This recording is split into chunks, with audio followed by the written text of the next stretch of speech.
tots els grans textos t'aporten una mica més de coneixement de l'ànima humana. Els grans textos teatrals disseccionen la condició humana i aquest és un d'ells.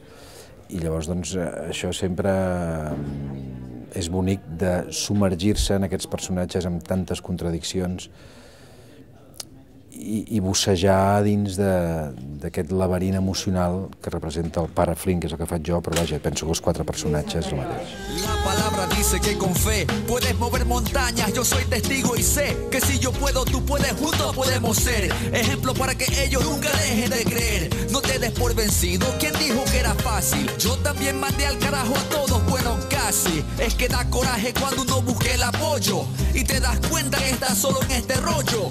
No tires la toalla por si acaso fallas, termina tu hazaña y verás cómo se callan. Jo veig que aquest capellà tracta molt bé a un nen, però clar, el capellà és progre i l'altra monja, que és la Rosa Maria, és molt conservadora, no?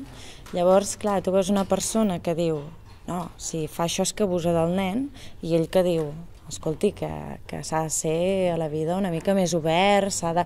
Llavors, clar, jo soc la novícia i estic a favor d'aquest tipus d'escola que el pare Flynn, que és el Ramon Madaula, diu, però a la vegada ella és una sàvia, no?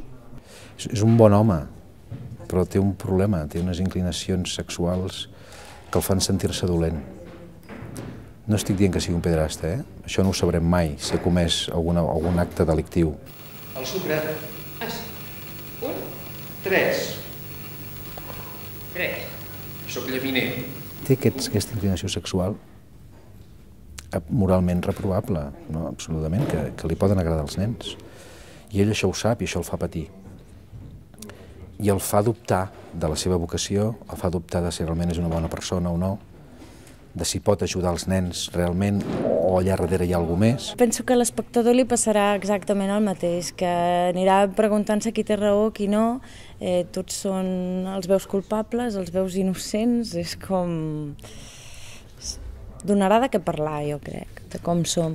Espero que tus motivos sean buenos y sinceros. Espero mucho de ti porque un hermano te considero. Tenemos el mismo padre y por él es que te quiero. Por él es que este mundo me parece bello. Por él es que yo sueño.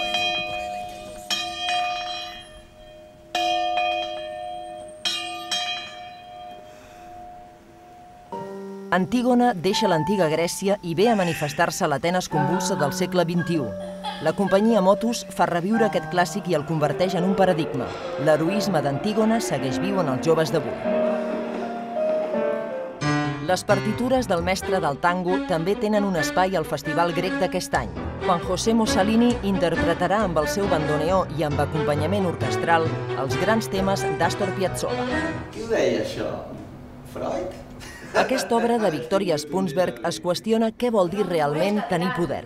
Ho descobrirem a través de 2 personatges masculins, un que es considera triomfador i un altre que es considera un desafortunat artista. Tothom ho coneix com a Walter. Ah, sí.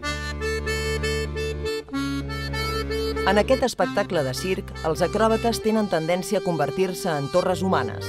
D'aquesta manera, la companyia XY crea un univers divertit i poètic, tot capgirant el concepte de circ.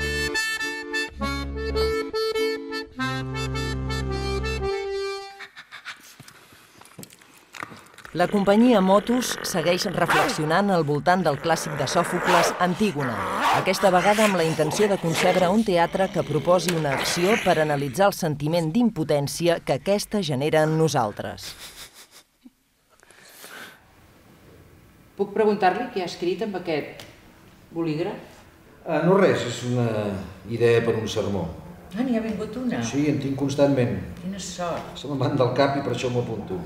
I quina és la idea? La intolerància.